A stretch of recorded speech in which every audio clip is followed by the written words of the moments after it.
देश के वीर जवानों की वीरता और शौर्य की गाथा को लोगों तक पहुंचाने के लिए कारगिल विजय दिवस के माध्यम से शहीद जवानों को श्रद्धांजलि अर्पित की जाती है। कारगिल युद्ध में राजस्थान के वीरों ने भी अपना बलिदान दिया है। प्रस्तुत है एक रिपोर्ट।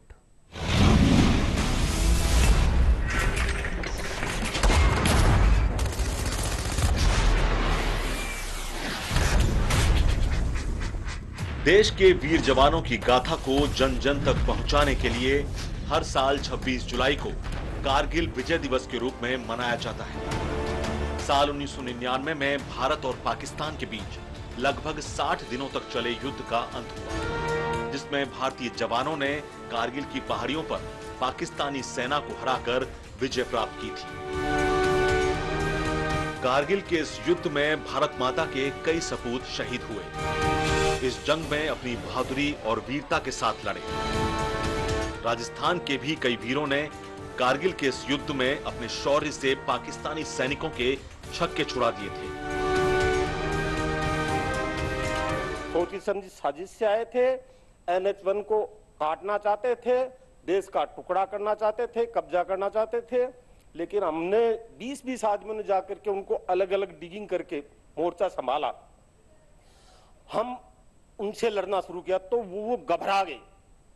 उनकी आर्मी को पता नहीं चला रातों रात, क्योंकि हमारी तीनों घातक टीमें थी। वो हम बिना किसी को सुख बुगाट करे अंदर घुस गए, उनको पता भी नहीं चलने दिया और वो गिर गए। वो सोचे कि हम तो हिंदुस्तान की बड़ी आर्मी से गिर गए। उन्होंने अपनी मोटर, अपनी RT, अपनी आर्मड, अपने रॉकेट लॉन्चरों से बम्बारमेंट शुरू किया हमारे पे। हम मोर्चा जब तक तकरीबन पहाड़ों में अस्थायी बैंकर्स होते हैं उनको करके बैठ गए थे, तो हमारे को कोई ज्यादा नुकसान नहीं हुआ। फिर उन्होंने सोचा कि ये तो खत्म हो गए होंगे, रेड मारते हैं, तो हमने उनकी रेड को फेल कर दिया था उसी टाइम। पहाड़ी पर उस क्षेत्र की लड़ाई लड़ी है जो कि हम 17,000 फीट तक हम चढ़ कर और दुश्मन को खदेड़ कर पीछे हटाया। हमने 2 सडल पोस्ट को कब्जा किया है और एक पाकिस्तानी 24 मुजाहिद बटालियन रेजिमेंट थी पाकिस्तान की, उस सिपाही को जिंदा पकड़ा था। मैं स्नाइपर शूटर हूँ। मैं जब से अपने विरट में लिया हूँ तब से शूटिंग का काम करता हूँ। हम सभी रेजिमेंट की अभ्यास कर करके हमेशा, और हमने अपनी लड़ाई में अपनी कामयाबी हासिल की है और इस विजय दिवस को मनाने के लिए हम बहुत ही सौभाग्य हैं। कारगिल शहीदों के परिजन 25 साल बाद आज भी उन क्षणों को याद करके भावुक होते हैं। जयपुर के मालवीय नगर के लेफ्टिनेंट अमित भारद्वाज ने भी 27 साल की उम्र में कारगिल की लड़ाई में देश के लिए अपनी जान कुर्बान की थी। शहीदों के परिजनों को उनकी वीरता और बलिदान पर गर्व है।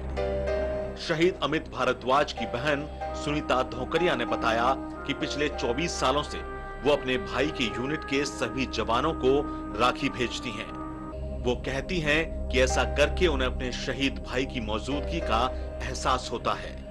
ये है कि फिजिकली वो हमारे बीच में प्रेजेंट नहीं है, लेकिन फौज हमें इस चीज़ को अपने मेंटली मॉरली हमें इतना सपोर्ट, इमोशनली इतना सपोर्ट करती है वो कि हमें लगता है कि हाँ, हम इन सब लोगों में अपना भाई देख सकती हूँ मैं, या मम्मी पापा अपना बेटा देख सकते हैं।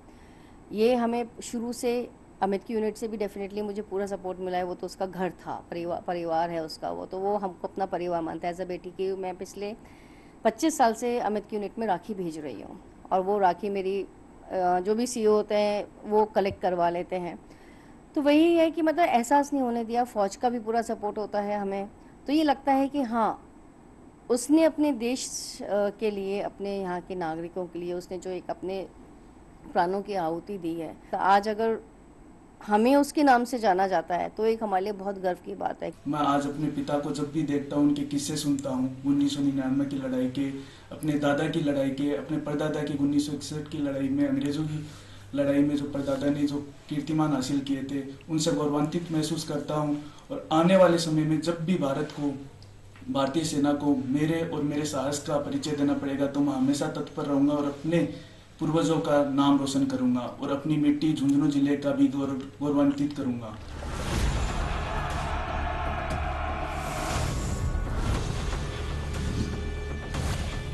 पच्चीस साल बाद आज भी हम कारगिल की वो लड़ाई नहीं भूले हैं। युद्ध के नायकों से जब भी बात करते हैं तो हमारी जीत के वो पल आंखों के सामने फिर से जीवंत हो उठते हैं।